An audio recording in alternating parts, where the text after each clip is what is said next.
In my last video, I talked about various ways that you could work on right now to start your journey towards saving your first $1,000. In today's video, I want to take this a step further and talk about how to invest your first $1,000 so you never have to run out of money anymore. So guys, strap in your seatbelts and enjoy the ride.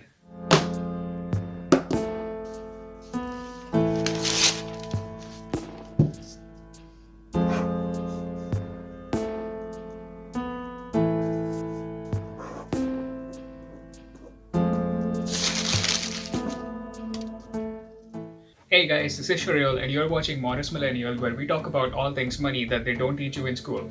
God knows why.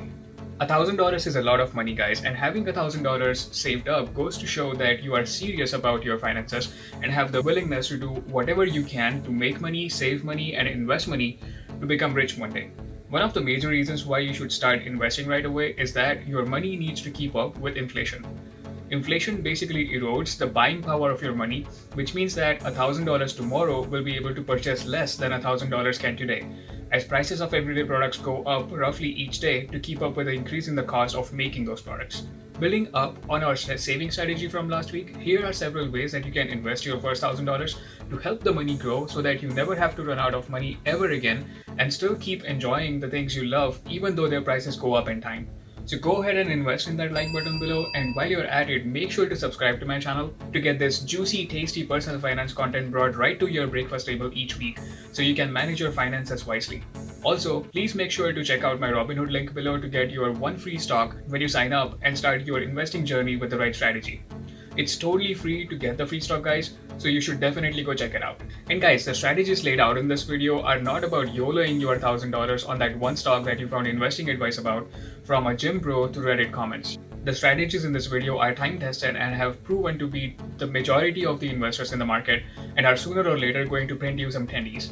So make sure to watch this video until the very end to understand how to invest the money you worked really hard for. Like we talked before, guys, $1,000 is hard to come by for a lot of people in the United States, so you should definitely consider not wasting the money on frivolous things such as buying the new iPhone, and consider investing it or saving it for future expenses instead.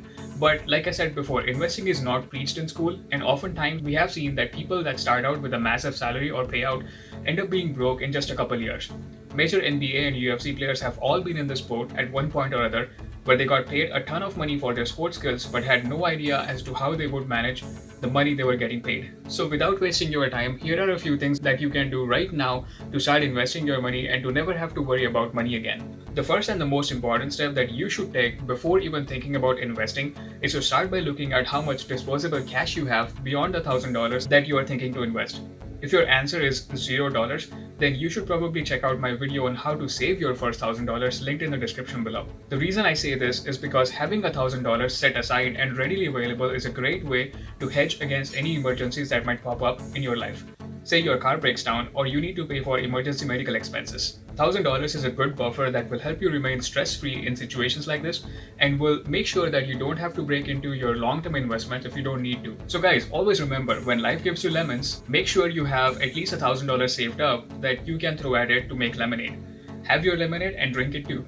Alright, I know the title of the video says how to invest your first $1,000, but any strategies from here and beyond apply to any money you have saved beyond the first $1,000 in emergency expenses. The most important and safe investment strategy to look into is to invest $1,000 into a high-yield savings account. There are several online banks out there that offer these high-interest savings accounts that pay you currently anywhere between 0.5 to 0.7% in interest on the money you have saved up in these accounts. I know that may not sound like a lot of return on your money, but the good thing about these accounts is that the interest is a guaranteed income on your savings, unlike some Reddit recommended investments out there. And remember, the interest rate that these banks pay is highly dependent on the federal benchmark interest rate, which is currently set at between 0% to 0.25%. So once the federal benchmark rate starts going up after the economy is completely open, the interest payments from these high-yield savings accounts will start going up too. A while ago, before the pandemic first began, these online high-yield savings accounts were paying anywhere between 2 and 3% in interest and were lucrative to invest in back then. I know some of you guys are just waiting to rant in the comment section below. Hey Sharil, with a 0.5 to 0.7 interest income, it's going to take me at least 100 years to become rich. And I understand your pain, but this is the only way you are getting guaranteed income on your savings each month with easy access to your money. And let's face it, this interest rate is still better than the interest rate your checking account will ever get you. So you might as well go check it out. Another way that you can go about your investing journey is to start by looking into dividend stocks. These are stocks of major corporations that have expanded all they can and are now just reaping the benefits from their business investments from decades worth of growth. These companies will just pay you a fixed percentage yield just as an appreciation from their end for your continued trust in their operations and as a gratitude towards your investment in the company. Dividend stocks are a great way to generate passive income each month without selling your investments and can supplement the income from your salary and help improve the quality of your life. The downside to dividend income though is that it's taxable at the end of the year. So if your dividend income combined with your salary from your main job is higher than a certain amount each year, you end up paying taxes on the entire dividend payout at the end of the year. This is especially hard on some people if you're relying only on dividend income for your monthly expenses, because now you need to earn more from the dividend payouts to pay for those monthly expenses, knowing that a portion of it will be taken away by the government at the end of the year.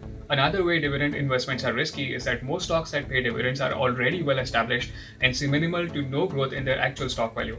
So if at some point in the future the stock market falls and the economy goes into recession, there might be a situation that the company suspends dividend payments for the foreseeable future. If this happens, it has the potential to shift the entire curve of your investment income and growth downwards and restrict you from generating enough wealth that you could fall back on as a main source of your income one day. The third and my most favored way of going about starting to invest your first $1,000 is by investing in index funds. For those of you who are new to investing and don't have a solid understanding of what index funds are, they basically are like owning a basket of stocks from different companies from different sectors, so that if one stock goes down, the other stocks kind of average out the loss from that one stock. Index funds investing is great for beginners as this does not require detailed understanding of the stock market or technical understanding of the fundamentals of a company, or even the capability to even read and understand a company's financial statements ever. Now, normally I would use mutual funds to invest into index funds, but if you are just starting out and don't have a lot of capital to invest, you can get started by investing in ETFs such as VOO or SPY that track the S&P 500 index through quick investment apps like Robinhood that let you invest as little as $1 into these funds, and you can get started with investing with as low as $3 to $5 per day and grow your portfolio over time. Of course, nobody can guarantee future returns in the stock market, but historical returns are a good measure of how the stock market has fared over the past several years and what kind of returns one should expect from investing in particular index funds that have been around for more than 100 years now and will probably be around until the end of time. A quick search on the internet will show you that the S&P 500 index has performed on an average of at least 9% over the past 100 years and has pretty much outperformed all individual investors out there trying to shuffle their portfolio with different stocks or funds over time to match and beat the S&P, and this gives me good reassurance that the S&P will keep performing in the coming years too. Another good thing about investing in the S&P is that this investment is a good balance between growth stocks and dividend stocks, as the index fund pays anywhere between 1.5 to 2% in dividends per year. So if you have enough invested in the S&P, you could pretty much live off of the dividends each month while still having your investments grow over time, so that every following year your dividend income keeps going up. The last way, and I have to say that you take this with a grain of salt as this way is not time tested yet, is to start investing in cryptocurrencies. Recent events have caused cryptocurrency trading and investing to become more mainstream, as buying cryptocurrencies has become more easier and information about cryptocurrencies is available at the click of a button. Cryptocurrency trading is now governed by random 20-year-olds on Reddit who fundamentally define the growth in cryptos with sweet tendies and rocket emojis. As to the more commercial adoption and long-term viability of cryptos is concerned, there are more and more companies adopting the use of Bitcoin and other altcoins in their daily use, and this gives cryptos more value than a random group of gem bros on the internet.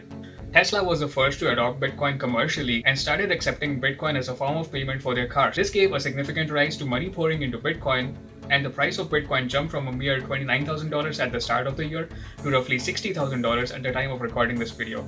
But it's not just Tesla that's causing this jump. There has always been a growing distrust in fiat currencies, and Bitcoin forms a good alternative that is more transparent with its transactions and gives people the ability to keep track of where money is flowing in the world, so that misuse of money for illegal activities can be curbed and there is less corruption in the economic system.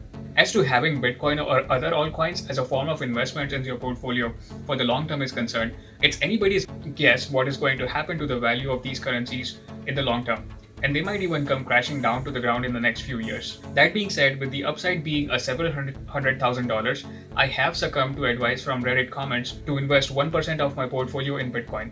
But at the same time, I'm completely prepared to lose the 1% if Bitcoin ever comes crashing down to $0. Again, guys, I just want to make it clear that I'm not a financial advisor, and all the points in this video are just my opinions or things that I would do if I was just about starting out with my investment journey. So do what you feel is best for you guys, and don't forget to talk to your financial advisor or do your own research before throwing your hard-earned money into something a random guy on the internet is talking about. And let me know in the comments below what investment strategy you're using so that we can discuss what is working better for you than what we just talked about in this video. Once again, guys, thanks so much for watching. I deeply appreciate you taking time to listen to me go on about investing for so long. And as always, don't forget to tap the like button and the subscribe button for the YouTube algorithm, and make sure to get your free stock from Robinhood, link in the description below. And I look forward to seeing you again in a couple days.